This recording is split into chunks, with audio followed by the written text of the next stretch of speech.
So this week this week and next week we are going to be talking about combinatorics. And so first we're going to start off with the letter arrangement problems in the video notes. So problem 1, how many 4-letter words are there, ignoring spelling, etc.? So 4-letter words, that means that there are 4 letters. Well, that's obvious. So I will, put these as placeholder for letter 1, letter 2, letter 3, and letter 4. And so for the first letter, you have to consider, well, how many possible letters could it be? And there are 26 letters, so it could be any one of these 26 letters. And then there are no restrictions on the second letter either. The second letter could be any of the 26 letters, and so forth. We're ignoring spelling again. So the total number of word combinations that we can make is 26 to the 4th power, and I am not going to multiply that out. So problem 2, how many 4-letter words are there with vowels, not Y, in the middle 2 places and a consonant at the end? Well, we're going to draw our placeholders again, 1, 2, 3, 4, but there are a few restrictions on what the letters have to be. So the middle 2 places, so these 2, those have to be vowels, and there are 5 vowels in the alphabet, not including Y, so there are 5 letters that we can choose from for the middle 2 letters. And then the last 2 letters have to be consonants, and there are, the last letter has to be a consonant. So there are 21 consonants, and the first letter could be any letter, could be a vowel or a consonant. So there are 26 options to choose from, and then our answer would be 26 times 5 squared times 21, which I will not, multiply out, but that's, the concept behind solving these kinds of problems. And we are getting through these problems really quickly. Okay, problem 3, now we have even more restrictions. How many 4-letter words are there with vowels in the middle 2 places and consonants in the other 2, with no letter repeated? Okay, so we have our 4 letters again, and let's focus on the middle 2. So let's say that we have 5 options for our first middle letter. Our second middle letter only has 4 options, and that's because of this restriction that we have, which is that no letter can be repeated. So all of these letters have to be distinct. So, this letter has,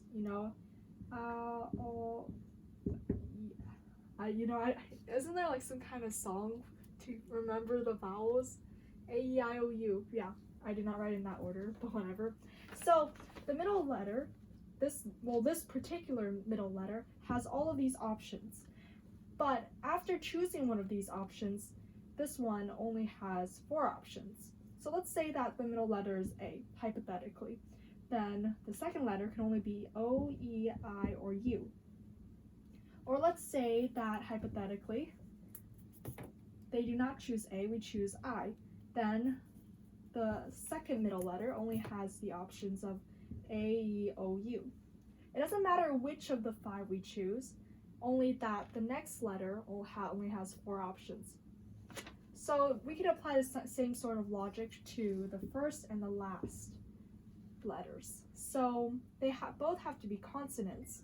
And so let's say that, we know that there are 21 consonants, right? So if the first consonant in this word has 21 options, then the second letter, they can't be the same letter, so the second consonant in our word has only 20 options. And because of this restriction, the number is a lot smaller, so it's 21 times 20 times 5 times 4, which again I will not solve, but just know that this is the general concept behind solving these kinds of problems. Anyways, thank you guys for watching. Actually, I'm going to go over the number arrangement problems too then. Because the number arrangement problems are a lot like the letter arrangement problems. The same sort of concept. So problem 4, how many odd numbers with a third digit of 5 are there between 20,000 and 69,999 inclusive? Alright, so we have 20,000 all the way up to 69,000. And so, our restrictions here are it has to be an odd number. It has to be third digit 5. And it has to be between, and well, this is our third restriction, has to be between 20,000 to 69,999. 69,999. Alright, so to start off, well, let's draw our placeholders. We know that this has to be a number in the tens thousands because of this restriction here. So 1, 2, 3, 5, 6. Sorry, an extra blank. And we know the third digit has to be 5, so there's only one option for the third digit. And then we know that the first digit has to be a number between 2 and 6, inclusive. So, remember what we learned about inclusivity. 6 minus 2 plus 1 is equal to 4 plus 1, which is equal to 5. There are 5 options for the first digit. And, I'm just going to write out the options. That's 2, 3, 4, 5, and 6. And so, right. In our first restriction, it has to be an odd number. So that means that we are limited. Well, okay, first of all, let's talk about what determines, whether a number is odd or even. And that's the last digit. So the last digit cannot be an even number. It has to be an odd number. It doesn't really matter what these digits are here, in terms of whether or not a number is odd or not. But it does matter what the last digit is. So, of our odd numbers, we have 1, 3, 5, 7, 9. That's 5 numbers. So these are our restrictions, and then we don't actually have any restrictions on these middle 2 numbers. So there are 10 digits that could possibly be.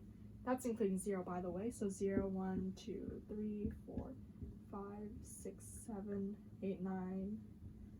8, 9, 10 digits, and the same for this one can only be 5. And so our final answer will be 10 squared times 5 squared, which is equal to 100 times 25, which is equal to 2,500. Right, yeah, 2,500 numbers. So when you have a question, how many odd numbers with the third digit 5 are there between 20,000 and 69,999 inclusive? Well, then you can safely say that there are 2,500 numbers that meet this criteria. Okay, problem 5. How many 5-digit numbers ending with 1, 2, or 4 are there with no digit repeated? Alright, so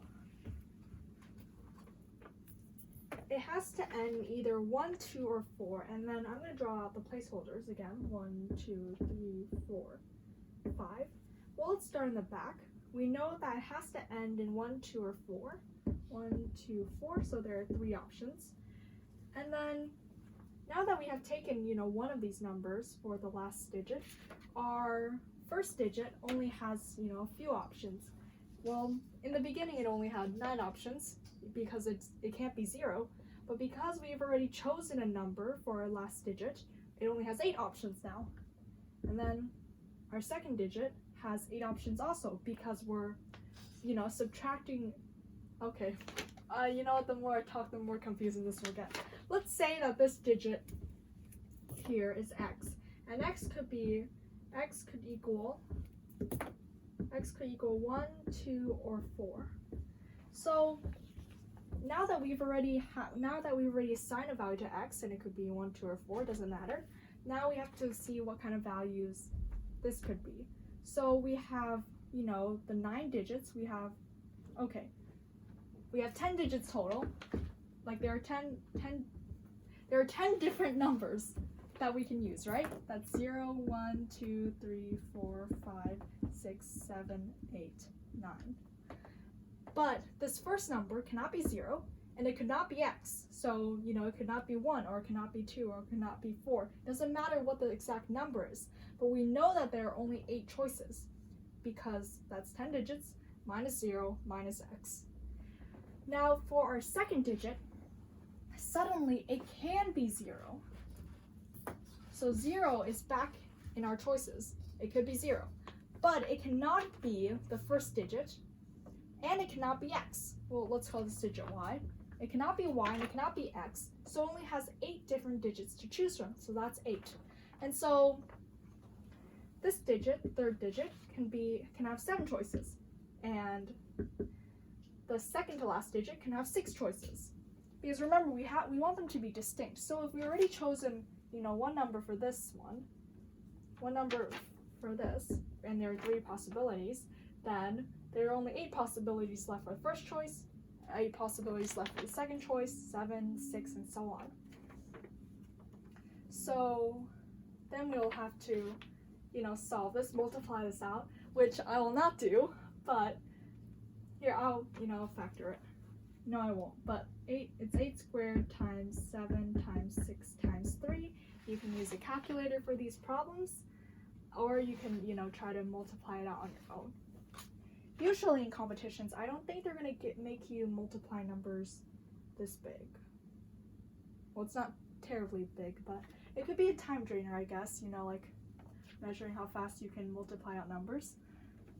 And that is problem 5, I believe. Yep.